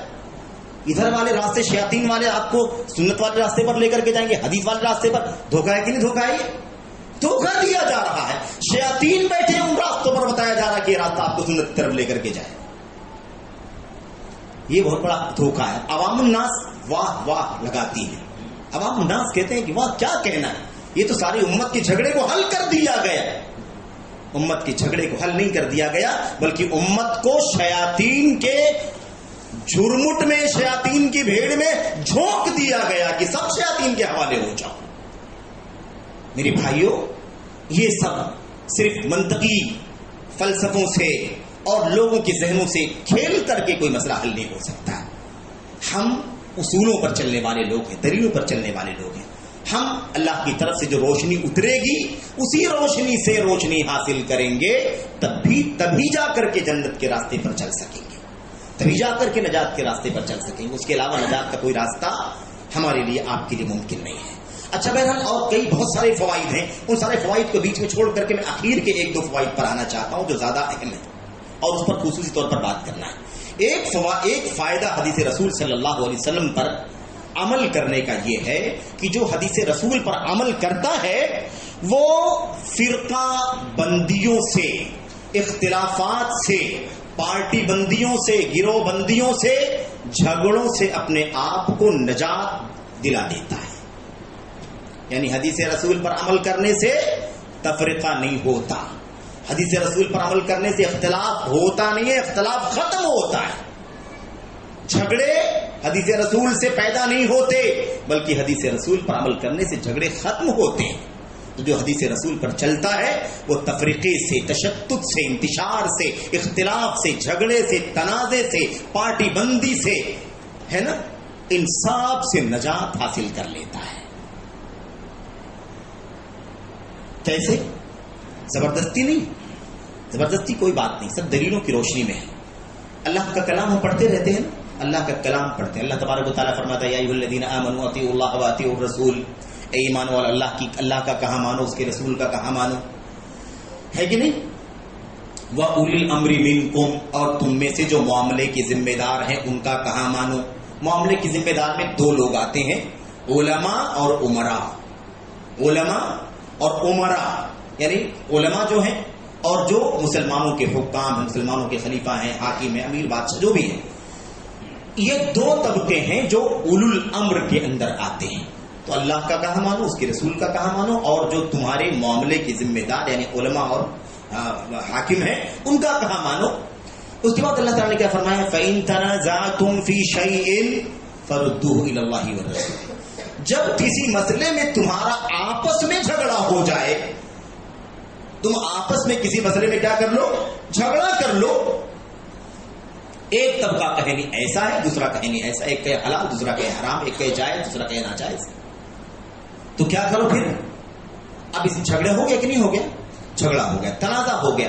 اب اس تنازع کو، اس جھگڑے کو اگر حل کرنے کے راستے پر چل کے حل کرو گے تب تو حل ہو جائے گا، دونوں کا تنازع کیا ہو جائے گا؟ حل ہو جائے گا، معاملہ صاف ہو جائے گا، کیا صحیح ہے، جو صحیح ہے یہ بھی مان لے، یہ بھی مان لے، بات ختم ہو جائے گی۔ لیکن اگر تنازع حل کرنے کے اس راستے پر نہیں جاؤ گے تو تنازع بڑھ کر کے تفریقہ بن جائے گا، یعنی اختلاف آگے بڑھ کر کے پارٹی کی شکل، گروپ کی شکل، ٹولیوں کی شکل اختیار کر لے گا۔ اختلاف اور افتراق میں یہی فرق ہے۔ اختلاف ہو سکتا ہے کسی مسئلے میں آپ کہیں حلال ہے میں کہوں حرام، میرے پاس کوئی دلیل ہو، میں کس دلیل کو سمجھتا ہوں، آپ کے پاس کوئی اور دلیل ہو، جو دلیل آپ کے پاس ہوتا میں نہ جانتا ہوں، جو میرے پاس ہوتا آپ نہ جانتے ہو، یا دونوں دلیلیں ہوں، دونوں میں تطبیق کی کیا شکل ہے شاید ہم نہ جانتے ہو، تو اختلاف ہے دونوں کے اندر۔ لیکن اگر اس کو حل نہیں کیا جائے گا تو میں ایک الگ دھڑا بن جاؤں گا اور آپ ایک الگ دھڑا بن جائیں گے۔ تو تفریقہ یعنی ٹولی ٹولی، گروہ گروہ اس وقت بن جاتے ہیں جب سنت کو نہیں اختیار کرتے، جب حل کرنے کے راستے پر نہیں چلتے کہ تب یہ مسئلہ پیدا ہوتا ہے۔ اللہ فرماتا ہے اگر تمہارے درمیان اختلاف ہو جائے فَرُدُّوهُ إِلَى اللَّهِ وَالرَّسُولِ، تو اسے لوٹاؤ اللہ کی طرف اور رسول صلی اللہ علیہ وسلم کی طرف۔ اللہ کی طرف لوٹانے کا مطلب اللہ کے کلام کی طرف لوٹاؤ، قرآن کریم کی طرف، اور رسول کی طرف لوٹانے کا مطلب جب تک اللہ کے رسول باحیات تھے، زندہ تھے، صحابہ کرام براہ راست جا کر کے آپ کے پاس مسئلے کو پیش کر دیتے تھے، مسئلے کو لوٹا دیتے تھے، آپ کی طرف سے جواب مل جایا کرتا تھا۔ اور آپ کی وفات کے بعد اللہ کے رسول کی طرف لوٹانے کا مطلب کیا ہے؟ آپ کی حدیث کی طرف، آپ کے قول کی طرف، آپ کے فعل کی طرف، ہے نا، اس کی طرف لوٹاؤ، دیکھو کہ اللہ کے نبی نے کیا کہا ہے، کیا کیا ہے، کیا فیصلہ دیا ہے، کیا بتلایا ہے۔ اس سے کیا ہو جائے گا؟ مسئلہ، جھگڑا حل ہو جائے گا۔ تو سنت پر عمل کرنے سے، حدیث پر عمل کرنے سے تفریقے سے نکل جاتا ہے، گروہ بندی سے نکل جاتا ہے، ٹولی بندی سے آدمی آزاد ہو جاتا ہے۔ ایک راستہ جو سیدھا ہے اس راستے پر انسان چل پڑتا ہے۔ اختلاف ہوگا، اختلاف ہونے کے بعد وہ اختلاف ختم ہو جائے گا اور آپس میں کوئی بھی تنازع، کوئی بھی تفریقہ باقی نہیں بچے گا۔ یہ ہے مسئلہ میرے بھائیوں۔ تو یہ بہت بڑا فائدہ ہے۔ آج امت کے درمیان جو مسائل کھڑے ہیں، جو اختلافات ہیں، جو جھگڑے ہیں، جو انتشار ہیں، اور جو جس کے نتیجے میں مسجدیں بٹی ہوئی ہیں، مسالک بٹے ہوئے ہیں، مدرسے بٹے ہوئے ہیں، عیدگاہیں بٹی ہوئی ہیں، اور یہ سب ایسی چیزیں ہیں جس کی وجہ سے لوگوں کے دل بٹے ہوئے ہیں، لوگوں کے درمیان عجیب و غریب کشاکش ہے۔ ان سب کا ایک ہی حل ہے میرے بھائیوں کہ سب لوگ حدیث رسول صلی اللہ علیہ وسلم کی طرف پلٹ جائیں، حدیث رسول کی طرف آ جائیں، سارے مسئلے ختم ہو جائیں گے۔ یہ مسئلہ اسی لیے ختم نہیں ہو رہا ہے اس لیے کہ لوگ حدیث رسول کی طرف نہیں آ رہے ہیں، رکاوٹیں پیدا ہو رہی ہیں۔ کوئی کہیں جاتا ہے، کوئی کسی کو بیان کرتا ہے، کوئی کسی کو پیش کرتا ہے، کوئی کسی کو اپنا آئیڈیل، اپنی دلیل، اپنا برہان، اپنا آخری اسٹینڈ اور فیصلہ سمجھتا ہے، اسی لیے مسئلے ختم نہیں ہوتے، جھگڑے ختم نہیں ہوتے۔ اس کا سب سے بڑا فائدہ یہ ہے میرے بھائیوں، انسان جب حدیث رسول پر عمل کرتا ہے تو اختلاف سے، انتشار سے خاتمہ ہو جاتا ہے۔ اللہ کے نبی علیہ السلام کی حدیثیں اس میں کئی ایک ہیں میرے بھائیوں، کئی ایک ہیں۔ میں آپ کے سامنے ایک دو باتیں علامہ ابن تیمیہ رحمۃ اللہ علیہ کے حوالے سے پیش کرتا ہوں، آپ غور کریں کتنی عظیم الشان بات ہے، کتنی عظیم الشان بات ہے۔ کہتے ہیں کہ ان السنت مقرونۃ بالجماعہ کما ان البدعۃ مقرونۃ بالفرقہ۔ کہتے ہیں سنت یہ جڑی ہوئی ہے، سنت یہ لگی ہوئی ہے، جڑی ہوئی ہے، ملی ہوئی ہے اجتماعیت سے، سنت جڑی ہوئی ہے اجتماعیت سے، اتحاد سے، اور بدعت یہ جڑی ہوئی ہے افتراق اور انتشار سے۔ تو سنت کے ذریعے سے، اگر حدیث رسول کے ذریعے سے ہم اگر مسئلے کو حل کرنا چاہیں گے، بالکل مسئلہ حل ہو جائے گا، اور اختلاف بھی باقی نہیں بچے گا، فرقہ بندی تو بہت دور کی بات ہے۔ اسی لیے عمر بن خطاب رضی اللہ تعالیٰ اور حضرت عبداللہ بن مسعود رضی اللہ تعالیٰ، دونوں چوٹی کے صحابی ہیں، چوٹی کے امام اور عالم ہیں صحابہ کرام کی پوری تعداد میں، صحابہ کرام کی پوری جماعت میں بڑے ناموں میں سے یہ دونوں نام ہیں، عمر بن خطاب اور حضرت عبداللہ بن مسعود رضی اللہ تعالیٰ عنہما، اور سارے صحابہ کرام سے اللہ تبارک و تعالیٰ راضی ہو۔ ان دونوں صحابہ کرام میں مسئلے مسائل کے اختلاف کتنے تھے معلوم آپ کو؟ 100 سے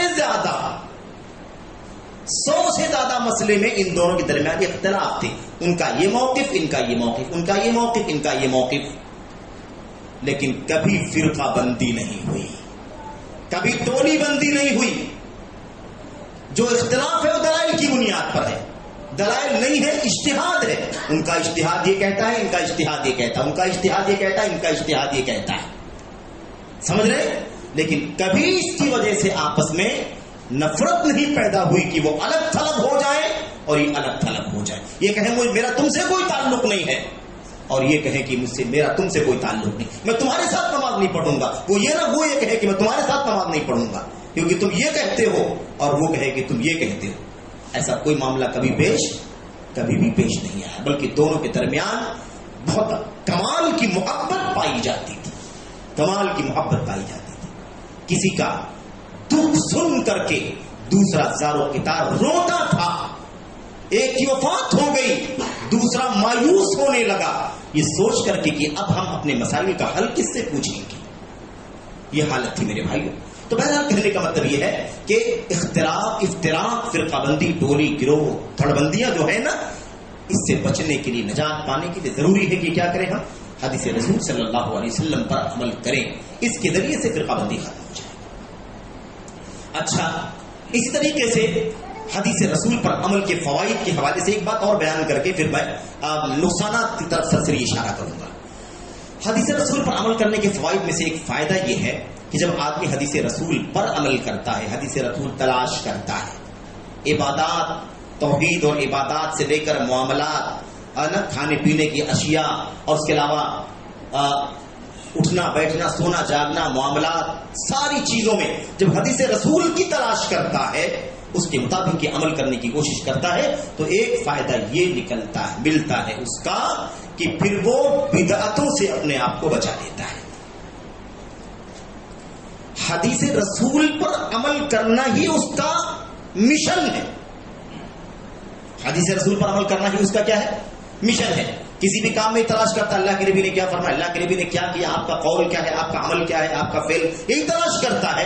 اور اسی کے مطابق عمل کرتا ہے، تو یہ بتاؤ کہ کوئی نئی چیز جو دین میں پیدا کی گئی ہے اس کے آنے کا، اس کے در آنے کا کوئی راستہ ملے گا؟ تو یہ سب سے اہم چیز ہے سنت رسول کے فوائد میں سے، حدیث رسول پر عمل کے فوائد میں سے، کہ اس کے ذریعے سے بدعتوں سے انسان بچتا ہے، بدعتوں سے بچتا ہے۔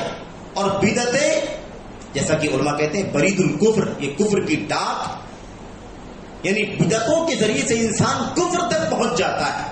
جیسے آدمی ڈاکیا جو ہے نا ڈاک لے کر کے آتا ہے، ایسی یہ بدعتیں انسان کو کفر تک لے کر کے جاتی ہیں۔ تو بڑا خطرناک مسئلہ ہے۔ اگر انسان سنت رسول پر عمل کرتا ہے، حدیث رسول پر عمل کرتا ہے، انسان بدعتوں سے بچنا ہے۔ اس حوالے سے ایک بات سرسری طور پر ذکر کر کے میں بات آگے بڑھاتا ہوں، ختم کرتا ہوں۔ حضرت عبداللہ بن مسعود، عبداللہ بن عباس رضی اللہ تعالیٰ عنہ بیان فرماتے ہیں، وہ کہتے ہیں، بیان کرتے ہیں، کہتے ہیں لا یزال الناس یا لا یاتی عام الا ویحیون البدع ویمیتون السنہ، کوئی سال ایسا نہیں آتا ہے جس میں لوگ کچھ نئی بدعتیں ایجاد نہ کرتے ہوں، اور کوئی سال ایسا نہیں گزرتا ہے جس میں لوگ کچھ بدعتوں، کچھ سنتوں کو مار نہ ڈالتے ہوں۔ یعنی ہر سال لوگوں کا یہ رویہ چل رہا ہے۔ اب یہ اللہ کے نبی علیہ السلام کی وفات کے بعد حضرت عبداللہ بن عباس رضی اللہ تعالیٰ جو چھوٹے صحابہ کرام میں سے تھے، صغار، اپنے دور میں کہتے ہیں جو تابعین کے دور میں، آخری دور میں جو حالات میں تبدیلی پیدا ہوئی اور نئے نئے فتنے، نئی نئی بدعتیں ایجاد ہوئی ہے نا، ان بدعتوں کے حوالے سے وہ کہتے تھے کہ اب تو ایسی حالت ہو گئی ہے کہ کوئی سال نہیں گزرتا ہے جس میں کچھ نئی بدعتیں نہ ایجاد کی جا رہی ہوں اور کچھ سنتوں کو موت کے حوالے نہ کر دیا جا رہا۔ مطلب کیا نکلا؟ مطلب یہ نکلا کہ سنتیں مریں گی تو بدعتوں کا وجود ہوگا، سنتوں کو لوگ پکڑے رہیں گے تو بدعتوں کو درانے کی کوئی راہ نہیں مل پائے گی۔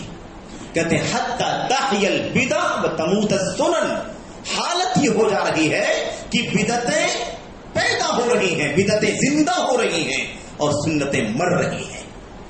تو میرے بھائیوں، ہم اور آپ اس بات کو اس سے پہلے بھی جانتے ہیں، حدیث رسول کے حوالے سے، سنت رسول کے حوالے سے اللہ کے نبی صلی اللہ علیہ وسلم نے فرمایا تھا، آپ نے فرمایا تھا کہ جب بھی کوئی بدعت ایجاد کی جاتی ہے اس جگہ سے کوئی نہ کوئی سنت ضرور اٹھا لی جاتی ہے۔ حدیث رسول پر تمسک، مضبوطی سے قائم رہنا انسان کو بدعتوں سے روکتا ہے۔ اسی لیے آپ کو عہد رسالت میں بدعت کا نام و نشان نہیں ملے گا، ہے کہ نہیں؟ عہد رسالت میں، عہد صحابہ میں آپ کو بدعتوں کا نام و نشان نہیں ملے گا۔ فتنے دھیرے دھیرے بعد میں آنا شروع ہو گئے جب لوگوں کی پکڑ حدیث سے، سنت سے کمزور ہوتی چلی گئی، تب جا کر کے بدعتوں نے ڈرانا شروع کر دیا۔ میرے بھائیوں، تو خلاصہ کلام یہ ہے، اور بہت ساری باتیں ہیں، یہ چند باتیں ان میں سے بطور موٹی باتیں یا زیادہ آسانی سے جو ہماری سمجھ میں آ سکتی تھی اور جو ہم سمجھتے ہیں ہمارے بیچ میں چیزیں پیش آتی ہیں، اس حوالے سے یہ باتیں آپ کے سامنے عرض کی گئی۔ رہی بات یہ کہ اب حدیث رسول کی مخالفت کرنے کا نقصان کیا ہے، تو نقصان کے حوالے سے ایک دو حدیثیں میں آپ کے سامنے صرف پیش کرتا ہوں۔ میں سمجھتا ہوں اتنا کافی ہے۔ مثالیں تو بہت ساری ہیں، باتیں بہت ساری۔ اللہ تبارک و تعالیٰ قرآن کریم کے اندر فرماتا ہے وَمَن يُشَاقِقِ الرَّسُولَ مِن بَعْدِ مَا تَبَيَّنَ لَهُ الْهُدَى وَيَتَّبِعْ غَيْرَ سَبِيلِ الْمُؤْمِنِينَ نُوَلِّهِ مَا تَوَلَّى وَنُصْلِهِ جَهَنَّمَ وَسَاءَتْ مَصِيرًا۔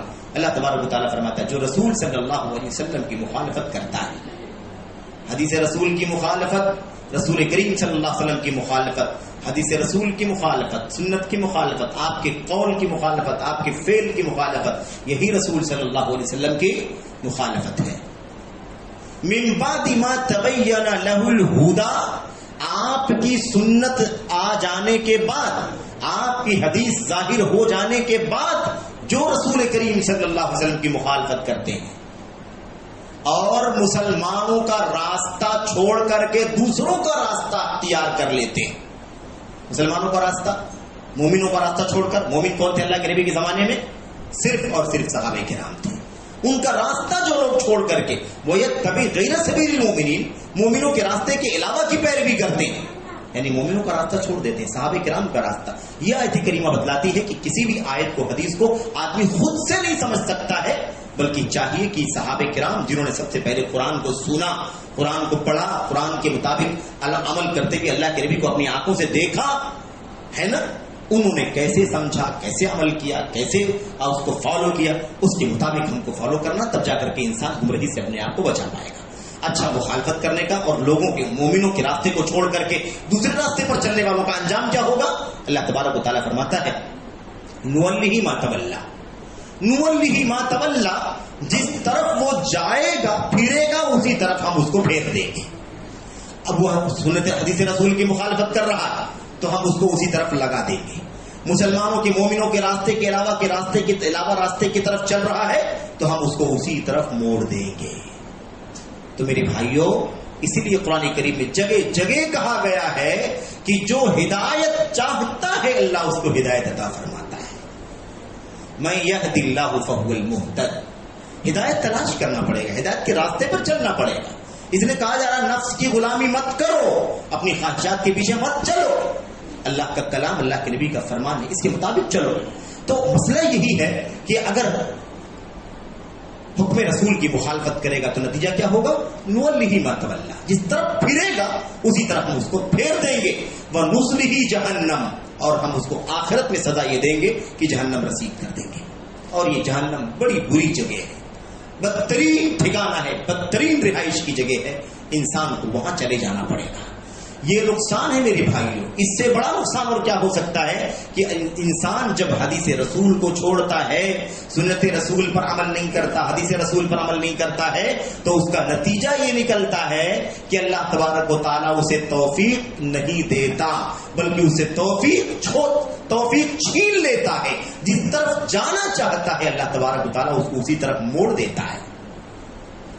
یہ وہی بات ہو گئی نا، اللہ کے نبی صلی اللہ علیہ وسلم دعا کرتے ہی فرماتے تھے اللہم لا تکلنی الی نفسی طرفۃ عین، اے اللہ مجھے میرے حوالے ایک پلک جھپکنے کے برابر بھی نہیں کرنا، میرے حوالے مت کرنا، مجھے ہدایت دیتے رہنا، میری رہنمائی کرتے رہنا، میری رہنمائی کرتے رہنا، ورنہ میں اس کے بغیر گمراہ ہو جاؤں گا۔ ایک پل کے لیے بھی اگر تیری نگہداشت ٹل گئی، تو نے بے سہارا چھوڑ دیا، توفیق ہٹا لیا، ہدایت اٹھا لیا، تو پھر میں گمراہ ہو جاؤں گا۔ پھر لا ادری فی ای اودیتھا ہلاک، نہیں معلوم کہ انسان کس وادی میں ہلاک و برباد ہو جائے گا، نہ جانے کہاں چلا جائے گا۔ میرے بھائیو، تو یہ ہے بڑا خطرناک مسئلہ۔ تو اس سے ایک بات واضح ہو گئی، اور انجام آخرت میں کیا ہوگا؟ جہنم کا راستہ، جہنم کا راستہ بدترین ٹھکانہ۔ اور وہ آیت، ایک دوسری آیت کریمہ وہ جس میں اللہ تبارک و تعالیٰ کا ارشاد ہے، میرے بھائیو فَلْيَحْذَرِ الَّذِينَ يُخَالِفُونَ عَنْ أَمْرِهِ، ساتھ ساتھ وہ لوگ جو رسول کریم صلی اللہ علیہ وسلم کے حکم کی مخالفت کرتے ہیں۔ امر، آپ کا امر، آپ کا حکم، یعنی آپ نے جو کہا ہے، آپ نے جو آرڈر کیا ہے، آپ نے جو کرنے کے لیے کہا ہے، آپ نے جو کر کے دکھایا ہے، جو لوگ اس کی مخالفت کرتے ہیں انہیں ڈرتے رہنا چاہیے، چوکنا رہنا چاہیے، الرٹ رہنا چاہیے۔ کیا؟ کس بات سے؟ ان تصیبہم فتنہ، کہ انہیں کوئی فتنہ نہ پکڑ لے، انہیں کوئی فتنہ نہ گھیر لے، او یصیبہم عذاب علیم، یا اللہ کی طرف سے کوئی دردناک عذاب نہ آ کر کے پکڑ لے۔ یہ ہے سنت رسول کی، حدیث رسول کی مخالفت کرنے کی سزا یا اس کا نقصان۔ اس حوالے سے چند حدیثیں اگر ہم پڑھیں آپ کے سامنے سرسری طور پر تو بات اور زیادہ واضح ہو جائے گی۔ اور یہ ساری چیزیں جو بھی آپ نے سنا ہے، یہ حدیث رسول پر عمل کے فوائد ہیں، تو اس کی مخالفت کرنے کی سزا کیا ہے، مخالفت کرنے کا نقصان کیا؟ یہی جو فوائد ہیں یہ بدل جائیں گے، یہ پلٹ جائیں گے، یہ فوائد حاصل نہیں ہوگے، پھر انسان محروم ہو جائے گا۔ آئیے بطور مثال ایک دو حدیثیں ہم صرف اور صرف سمجھ لیں تاکہ بات واضح ہو جائے۔ دیکھیں، اللہ کے نبی صلی اللہ علیہ وسلم کی حکم کی مخالفت کرنے سے ڈرتے رہنا چاہیے کہ کہیں اللہ کا عذاب نہ آ جائے، کوئی فتنہ نہ آ جائے۔ امام مالک رحمۃ اللہ علیہ کے زمانے کا واقعہ ہم جانتے ہیں۔ امام مالک کے سامنے ایک شخص آیا، اس نے کہا امام صاحب یہ بتائیے کہ مجھے عمرہ کرنا ہے، میں احرام باندھنا چاہتا ہوں، میں کہاں سے احرام باندھوں؟ تو امام مالک نے فرمایا احرم من حیث احرم النبی صلی اللہ علیہ وسلم، وہیں سے احرام باندھو جہاں سے اللہ کے نبی صلی اللہ علیہ وسلم نے احرام باندھا ہے۔ مدینے کی بات ہے تو مدینے والوں کی میقات کیا ہے؟ ذوالحلیفہ، ابیار علی جس کو کہا جاتا ہے، ذوالحلیفہ سے اللہ کے نبی نے احرام کیا، یعنی وہاں سے آپ نے مطلب حج اور عمرہ شروع کیا ہے، وہاں سے آپ نے احرام کا لباس پہنا اور آپ نے وہاں سے حج اور عمرہ شروع کیا، وہی تم بھی کرو. تو اس شخص نے کہا کہ لیکن میں یہ چاہتا ہوں کہ اللہ کے نبی کی مسجد سے، اللہ کے نبی کے قبر کے پاس سے احرام پہن لوں. ایسا میں جو سوچتا ہوں کہ وہاں جانے کے بجائے یہ اللہ کے نبی کی مسجد ہے، 1000 نماز کا ثواب ملتا ہے، یہاں اللہ کے نبی کے ساتھ السلام موجود ہے، یعنی آپ کی قبر موجود ہے، تو میں آپ کی مسجد اور آپ کی قبر کے پاس سے میں احرام پہننا چاہتا ہوں. اس کے بارے میں آپ کا کیا خیال ہے؟ اس بات کو بھی، اس واقعے کو بھی امام علامہ البانی رحمۃ اللہ نے اپنی کتابوں میں نقل فرمایا، اور بھی لوگوں نے نقل فرمایا ہے. تو امام صاحب نے فرمایا، امام مالک نے کہ لا تفعل، ایسا مت کرو، ایسا مت کرو. اس شخص نے کہا کہ آخر اس میں کیا حرج کی بات ہے، اگر وہاں سے احرام پہنا جا سکتا ہے، باندھا جا سکتا ہے، تو اس سے کہیں زیادہ افضل تو یہ مسجد ہے، مسجد نبوی افضل ہے، تو یہاں سے باندھنے میں کیا پریشانی. تو امام مالک نے ایک کھرا کھرا جواب دے دیا. آپ نے فرمایا اخشا علیک الفتنہ، اگر تم یہ بات نہیں مانتے ہو کہ وہاں سے احرام باندھو گے، کہ یہاں سے باندھنے کی بات کرتے ہو، تو مجھے ڈر ہے کہ تم کسی فتنے کی زد میں نہ آ جاؤ. اب وہ آدمی چڑ گئے، وہ آدمی چڑ گئے. اس نے کہا اے وہ فتنہ تین ہادی، کون سے فتنے کی بات آپ لوگ کرنے لگتے؟ آدمی لوگ ایسے کہتے ہیں، چڑ جاتے ہیں. یہ کون سے فتنے کی بات ہے؟ انما ہی امیال ازیدھا، چند میل ہی تو ہے جس کو میں بڑھا رہا ہوں.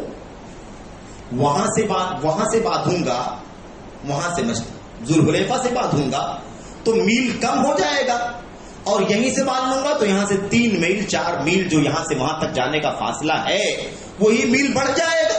اتنے ہی کلومیٹر بڑھا رہا ہوں اور تو کچھ کر نہیں رہا ہوں.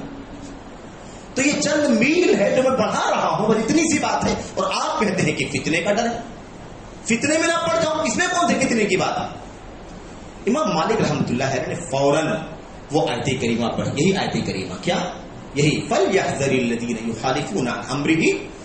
ہاں نہیں، فتنے کے بارے میں پوچھا کون سی فتنے کی بات ہے، تو کہا فتنہ یہ ہے. فتنہ کیا ہے؟ سنو فتنہ کیا ہے. کہا فتنہ یہ ہے کہ تم ایک ایسا کام کرنا چاہتے ہو جس کو تم نیکی کا سمجھتے ہو کہ وہاں کے بجائے مسجد نبوی افضل ہے تو یہاں سے باندھنا بہتر رہے گا. تم یہ سمجھ رہے ہو کہ ایک ایسی نیکی کا کام کرنے جا رہے ہو جو نیکی اللہ کے نبی نے نہیں کیا اور اللہ کے نبی کے صحابہ نے نہیں کیا. ان سے بڑھ کر کے نیکی کرنے کے بارے میں تمہارا اپنا نظریہ ہے کہ تم ان سے زیادہ نیک ہو، ان سے زیادہ متقی اور پرہیزگار ہو. اس مقام تک، اس درجے تک نہ اللہ کے نبی پہنچے تھے، نہ اللہ کے نبی کے صحابہ پہنچے تھے. اس سے بڑا فتنہ کیا ہو سکتا ہے کہ تم اپنے آپ کو نبی سے، نبی کے صحابہ سے افضل سمجھتے ہو. سمجھ رہے یہ بات کہی تو، اور اس کے بعد وہ آیت کریمہ پڑھ کر کے سنائی. اللہ تبارک و تعالیٰ فرماتا ہے جو لوگ حکم رسول کی مخالفت کرتے ہیں انہیں چاہیے کہ وہ فتنے میں نہ پڑ جائیں، اس سے اپنے آپ کو بچائیں، اور اللہ کے دردناک عذاب کی زد میں نہ آ جائیں، اس سے ان کو ڈرتے رہنا چاہیے.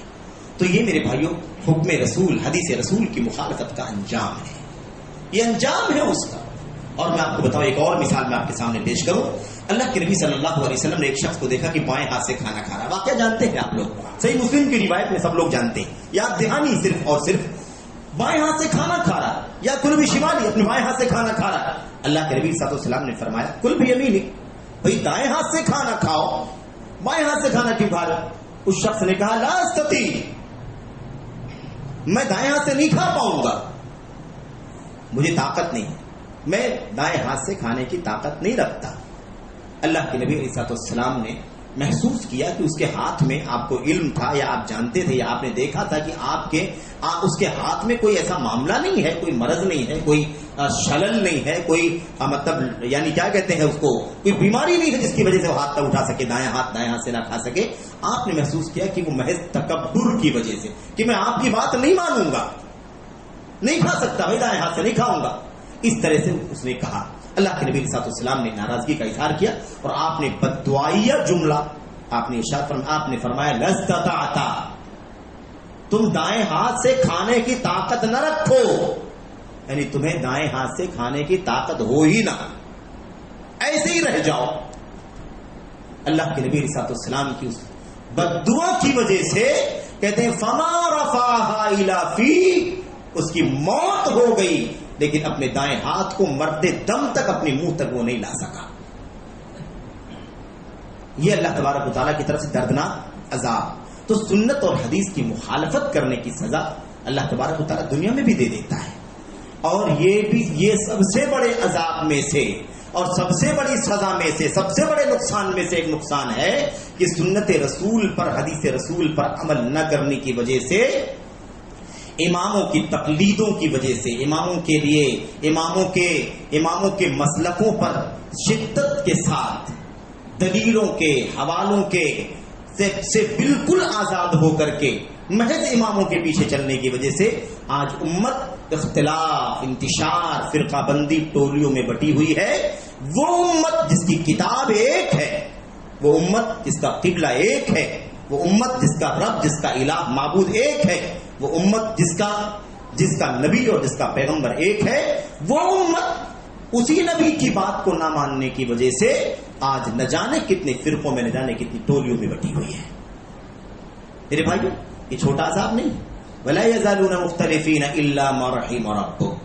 اللہ فرماتا ہے ہمیشہ اختلاف میں رہیں گے، ہمیشہ اختلاف میں رہیں گے، ہمیشہ لڑتے بھیڑتے رہیں گے، ہمیشہ جھگڑتے رہیں گے، ہمیشہ آپس میں دست بگریبا رہیں گے. إِلَّا مَا رَحِمَ رَبُّكَ، سوائے ان لوگوں کے جن پر اللہ کی رحمت ہو جائے. تفسیر اٹھا کر کے دیکھو، معلوم پڑے گا کہ اللہ کی رحمت کن پر ہوتی ہے. اللہ کی رحمت ان پر ہوتی ہے جو حدیث رسول پر، سنت رسول پر عمل کرنے والے ہوتے ہیں. الا ما رحم ربک کی تفسیر میں صحابہ، تابعین، حسن بصری اور دیگر تابعین کہتے ہیں ہم اہل السنہ، یہ اہل سنت ہیں، اہل الحدیث ہیں، جو حدیث رسول پر چلتے ہیں. ان پر اللہ تبارک و تعالیٰ کی رحمت ہوئی ہے. یہ اختلاف سے باہر ہوتے ہیں، یہ اسی راستے پر چلتے ہیں جس راستے پر چلنا چاہیے.